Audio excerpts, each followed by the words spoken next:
The Manhattan courtroom hums with tension, its flickering lights casting jagged shadows across the crowd.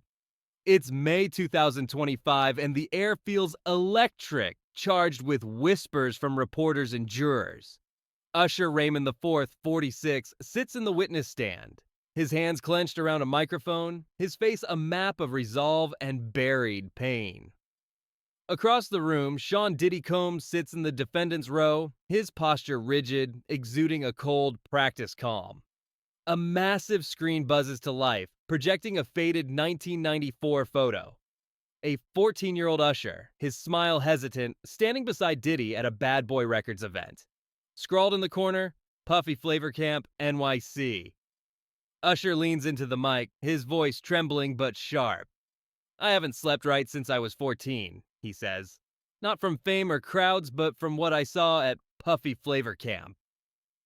The words cut through the room, silencing murmurs. The crowd freezes. Diddy's gaze narrows, a flicker of unease in his eyes. Usher locks onto the photo, confronting the boy he was. Diddy taught me the rules, he says, voice low, heavy with decades of weight. That's how the game works. The mantra, cold and familiar, hangs like a ghost. Jurors scribble, reporters lean forward. The photo's caption burns on the screen, a symbol of innocence lost. Why did Usher stay silent for 30 years? Who kept that truth locked away? Spring 1994, New York City. The skyline sparkles like a dream, its pulse luring a 14-year-old Usher from Atlanta's quiet streets. Sent by L.A. Reid, LaFace Records' mastermind, Usher arrives for Puffy Flavor Camp, a mentorship to sharpen his raw talent with Bad Boy's edge. Reid, dazzled by Diddy's flair, wanted Usher tougher, but privately fretted, calling Diddy the wildest party guy in the country. The Upper West Side penthouse, where the camp unfolds, throbs with music, cigarette smoke curling through dim lights, hiding sharper dangers. I thought it was a school for stars, Usher recalls in court, his voice edged with betrayal. It was a game I didn't understand. The camp isn't studios or rehearsals. It's late-night parties where teens like Usher brush shoulders with celebrities. One night he sees a girl, maybe 16, sobbing in a corner, her face streaked with mascara. An assistant appears, ushering her away. Focus on the music, kid, Diddy says, his hand firm on Usher's shoulder, his eyes unreadable. The courtroom screen flashes a leaked email from Diddy's assistant. March 1994. Delete call logs from the Upper West Side apartment. Reid can't know. Gasps ripple through the gallery, the words a chilling hint of secrets buried. I was 14 chasing my mom's pride, Usher says, his voice hardening. But I learned fast, you don't ask questions, you play the game. Diddy's voice echoes in his memory. That's how the game works. The crowd shifts, uneasy. Why was a child thrown into that world? What did Reid owe the boy he sent to Diddy? The nights at Puffy Flavor Camp blur into a haze of neon and unease, stretching from New York to a Miami villa in 1995. The villa's opulence, gleaming marble, pulsing music, masks a sinister pulse. Usher, now 15, moves through rooms where laughter feels staged. Diddy's presence a constant shadow.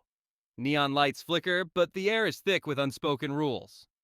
I stopped sleeping in Miami, Usher says in court, his voice raw. Not from noise, but from what I couldn't unhear. One night burns vivid. The villa shakes with music, but upstairs, Diddy's voice booms, arguing with someone pleading, desperate. Usher stands at the staircase, heart pounding. Stay down here, a young rapper warns, his eyes hollow. You don't want to know. By morning, the incident is erased, the villa pristine. An assistant slides a document across the table. A non-disclosure agreement. Absolute confidentiality for all Flavor Camp activities. Usher's hand shakes as he signs. I didn't know I was signing away my voice, he tells the courtroom, his voice cracking. The screen displays the NDA, yellowed with Usher's 15-year-old signature, a scar of coerced silence. I heard screams through walls, he says. but they wanted us to forget. Diddy's mantra loops in his mind. That's how the game works. Jurors exchange glances, reporters scribble. Why were kids forced to bury their truths? Who did those NDAs shield? The vulnerable or the powerful? The spotlight chased Usher relentlessly after Puffy Flavor Camp. By 1997, My Way crowned him R&B's prince, with Grammys, global tours, and magazine covers painting him as untouchable. But the stage was a lie. Behind the dazzle, the ghosts of 1994 to 95 lingered. Miami screams, the NDA's wait. In interviews, he sidestepped Diddy's name, his eyes guarded, a flicker of fear betraying the secret he carried. Fame was a prison, Usher says in court, his voice thick with regret. Every hit, every smile for the cameras locked me tighter. I thought speaking would destroy me. The memories stole his sleep. Each night a replay of the girl who cried, the rules he couldn't break. A journal from 1995 found years later spills his torment. I want to tell, but they'll erase me. In the courtroom, an attorney reads it aloud, Usher's voice breaking as the words echo. The crowd leans in, hushed, feeling the weight of his silence. Then came Monique, Cassie, voices that cracked the industry's facade. They showed me truth isn't ruin, Usher says, his tone shifting to resolve. It's freedom. Their courage lit a spark, urging him to shed the chains of fame. The camera lingers on a memory. Usher on a glittering stage, crowd roaring, but his smile hollow. Eyes fixed on a past he couldn't outrun. Why does fame demand silence? Who profits when artists bury their truths, the stars or the industry that molds them? The courtroom erupts as Usher rises from the witness stand, his finger pointed at Diddy. This isn't just about you, Sean, he says, voice sharp as a blade. It's the system that let Flavor Camp happen. The air tightens, tension coiling like a spring. Diddy's composure falters, a subtle crack in his stoic mask. Reporters scribble furiously, jurors lean forward, capturing the headline's truth moment. Usher's words surge, raw and unrelenting. Labels knew Flavor Camp was wild but funded it. Lawyers wrote ND is to gag kids like me. Media took bribes to bury stories. My dream was their weapon. His voice trembles with 30 years of suppressed rage. This machine chews up children and spits out stars, or nothing. The screen flashes a grainy recording, Diddy's voice cold. Nobody wins without playing the game. Not you, not me, not Usher. The click of the tape's end hits like a gavel. Gasps ripple through the gallery, the words a chilling indictment. I carried those nights. Screams, secrets, fear, Usher says, eyes blazing. I'm done protecting the machine that broke me. He pauses, voice steady. That's how the game works, he says, reclaiming Diddy's mantra. And I'm done playing. The camera pans across stunned faces, jurors pale, reporters frozen. Diddy shifts, his calm fraying. Who does this system shield? How do you dismantle a machine that thrives on broken dreams? The courtroom dissolves, giving way to a lone stage, a single spotlight piercing the dark. Usher stands at its center, his silhouette sharp against the void. He sings You Make Me Wanna, a hit from his youth, but the notes carry a raw, unshackled weight. Each one a vow, a reckoning. The crowd is gone, the stage bare, yet his voice echoes, a beacon through the silence. I speak for every kid whose dream was twisted, Usher says, his words soft but resolute. No more secrets. The spotlight fades, but a flicker of hope remains, a promise to shield the next dreamer. His truth cracks the empire's walls, unleashing voices silenced by Diddy's machine, a system built not just to control, but to erase. Usher's voice faded into the stage's dim glow, his truth a spark that tore through Diddy's empire of shadows. But what other voices lie buried in this cunning machine, its glittering promises devouring dreams to feed a web of lies? The stage is set, and the industry's darkest secrets wait in the wings. Sean Diddy Combs didn't build an empire with beats alone. He built it with a sleight of hand, dazzling the desperate and devouring their dreams. His machine wasn't just about music. It was a meticulously rigged game, luring the young, bending their minds, and burying their truths under a glittering pile of lies. Welcome to the ultimate showbiz scam, where the spotlight burns bright, but the shadows hide a much uglier truth. Picture a 13-year-old Usher, all wide eyes and big dreams, clutching a demo tape like it's his ticket to the moon. He steps into a studio, and there's Diddy, lounging like a king, his smile promising the world. "Kid," he drawls, "I'm gonna make you a legend." No contract, no fine print, just a sparkly carrot dangled before a kid too green to spot the trap. Welcome to the Diddy playbook. Find the hungry, feed them fairy tales, and reel them in before they blink. Flavor Camp, they called it. A name so slick it could have been a Hollywood pitch. Sold as a golden ticket, it was less a training ground than a glittering bait shop, stocked with promises of fame and fortune. Diddy's scouts didn't just hunt talent, they hunted vulnerability. Teens fresh off talent shows, kids with no parents in the room, singers scraping by on hope, they were the perfect marks. "Come live in the mansion," the pitch went. "Train with the mogul. Step into showbiz." It sounded like a dream. It was a con. The setup was flawless. A 15-year-old singer, still buzzing from her first audition, would roll up to a gated estate, eyes wide as saucers. Inside, a manager with a fake smile handed her a contract, her name already typed in bold. "This is your shot," he'd say, sliding a pen across the table. Parents, if they showed up at all, were too starstruck to question the legalese. The kid signed, thinking she'd won the lottery. Spoiler, she'd just sold her soul to a machine that didn't care about her songs. "They sold it like a blockbuster," a former aide smirked in court, her tone dripping with disgust. Big house, big dreams, big lies. But Flavor Camp wasn't about making stars. It was a boot camp for keeping quiet. Let's be real, this wasn't mentorship. It was a casting call for pawns. Diddy didn't need their talent. He needed their trust, ripe for the picking. And once they bit the bait, the real show began. Not stardom, but a masterclass in shutting up. The mansion was a maze of mirrors, every surface reflecting Diddy's world. Dazzling, disorienting, and deliberately warped. Flavor Camp wasn't just a place, it was a psychological funhouse where the rules of right and wrong got twisted until you couldn't tell them apart. Diddy didn't bark orders or brandish threats. He didn't need to. He had something better. A stage where deviance dressed up as culture and questioning it made you the odd one out.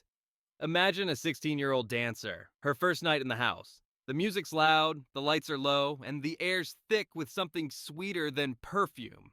Someone hands her a drink, the glass sweating in her palm. "Relax," says a guy with a Grammy on his shelf. She hesitates, her gut screaming no. But the room keeps spinning. A star she's seen on MTV laughs nearby, tossing back a shot. A camera's red light winks from a corner, sly as a pickpocket. And there's Diddy, gliding through the crowd, his voice a velvet hook. "This is how we roll. You with us or not." At first, she balks. The pills on the table, the strangers brushing too close, the way the night feels like a script. It's all wrong. But nobody else seems fazed. The stars keep dancing, the drinks keep flowing, and Diddy's smile says, "This is just how it's done." Doubt starts to feel like a personal flaw. She sips the drink. She forces a grin. And just like that, she's in the game. That was Diddy's magic trick. He didn't force you to play. He made you think it was the only game in town. Liquor wasn't just booze. It was vibes. Pills weren't drugs. They were inspiration. The freak-offs. Those carefully staged nights of coercion and cameras. Just part of the hustle. Step by step, he sanded down your instincts. You stopped asking why the cameras were rolling. You stopped wondering who the guests were. You started believing this was the price of fame, the culture of the elite. "I forgot what normal felt like," a former camper admitted in court, his voice a ghost of itself. Everyone was cool with it, so I played cool too. The manipulation was a slow poison. Parties bled into dawn, blurring lines between kid and adult, choice and trap. Hidden cameras caught every slip, turning moments into blackmail. Diddy didn't just bend minds, he reprogrammed them until victims didn't just accept the wrongness, they defended it. But a warped mind needs a leash, and Diddy's was made of fine print and watchful eyes. Once Diddy had your mind, he didn't let it wander. His empire wasn't a fortress with iron gates, it was a rigged carnival where every ride led back to silence, and every ticket came with a gag order. The non-disclosure agreement was the main act, a sleazy contract dressed up as routine paperwork. Picture a 17-year-old singer still reeling from her first Flavor Camp bender, ushered into a sterile office. A lawyer with a shark smile slides a stack of papers her way. "Sign here," he says, like he's offering her a soda. The fine print's a maze, but who has time to read? "It's just standard," he shrugs. She scrawls her name, trading her voice for a shot at the big time, not knowing she's just joined the circus. NDAs weren't just legal mumbo-jumbo. They were Diddy's leash, choking anyone who got too close to the truth. Singers, dancers, chauffeurs, even the guy mopping the floors. Everyone signed, often before they knew what they were hiding. "I thought it was about protecting business," a former assistant muttered in court, his face sour. "Turns out it was about protecting monsters." But the real trick wasn't the paper. It was the eyes. Diddy's machine had more watchers than a Vegas casino. Drivers tracked your routes, bodyguards clocked your glances, assistants jotted down your small talk. At his parties, the stars were the smoke and mirrors. Usher might flash a grin, Neo might spin a track, but their eyes slid past the girl tripping in the corner, the camera's red light pulsing like a heartbeat. They weren't clueless. They were trained. The A-listers, the hangers-on, even the caterers knew the drill. See nothing, say less. "It wasn't that no one noticed," a former staffer sneered on the stand, her words sharp as a blade. "It's that everyone knew exactly when to turn away." This wasn't a cage you could touch. It was a performance, a circus of silence where everyone played their part. The stars weren't just guests, they were props. Their fame a glittering alibi. Step out of line, and the spotlight didn't just dim, it vanished. And if you dared look too long, the machine didn't just glare, it erased you. Diddy's machine didn't just hush whispers, it obliterated them. Cross the line, and you weren't just sidelined, you were wiped clean from the industry's script. A singer with a single hit dared to mutter about a freak-off? Poof, her label dropped her, her gigs vanished, her name became a ghost. A cameraman clung to a tape that caught too much, fired, blacklisted, and forgotten. An openly gay artist dropped Diddy's name in a tell-all. His career hit a brick wall, his invites replaced by silence.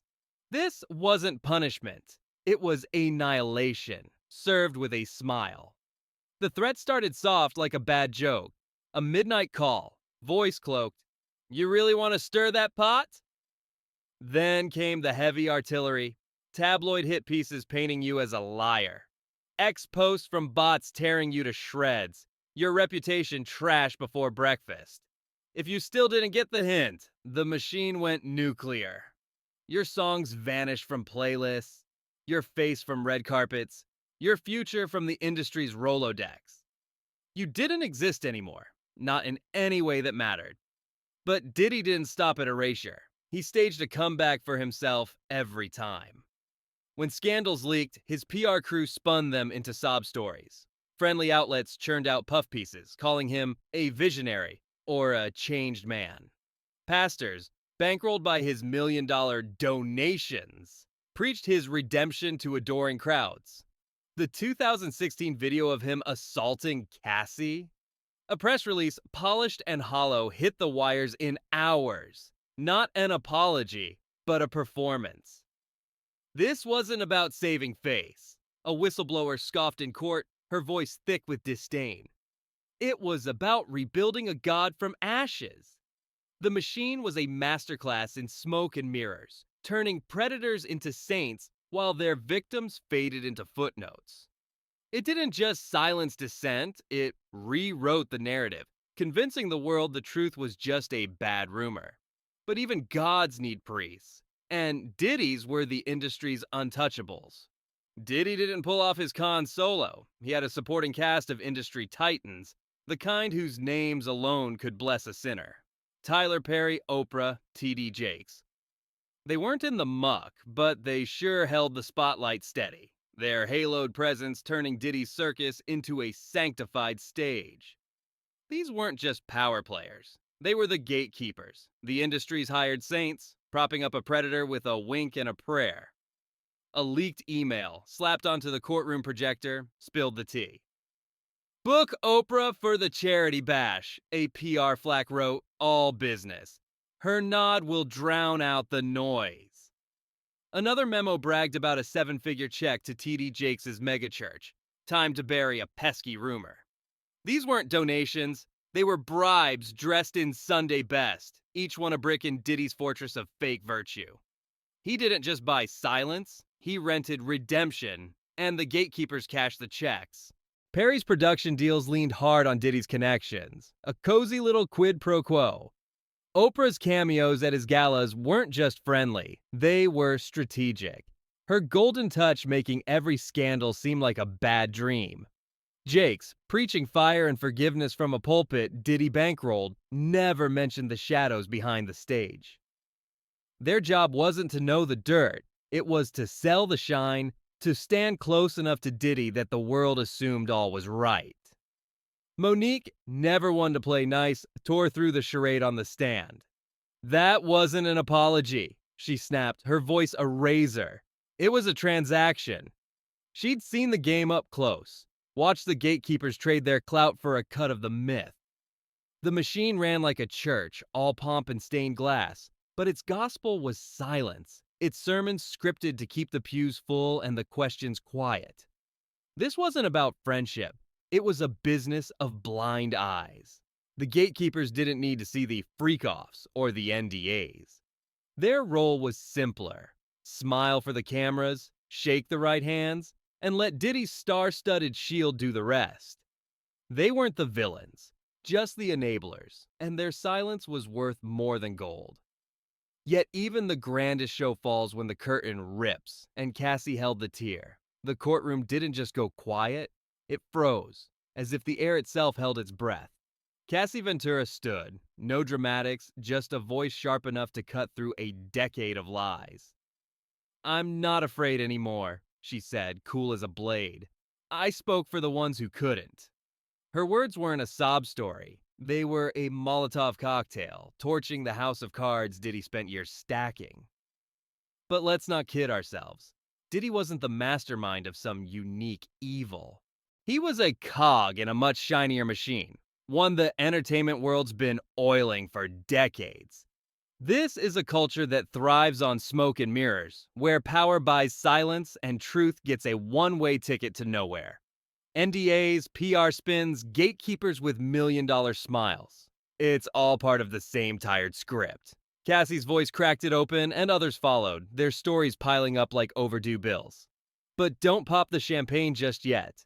The machine's not broken, it's just recalibrating, hunting for its next mark.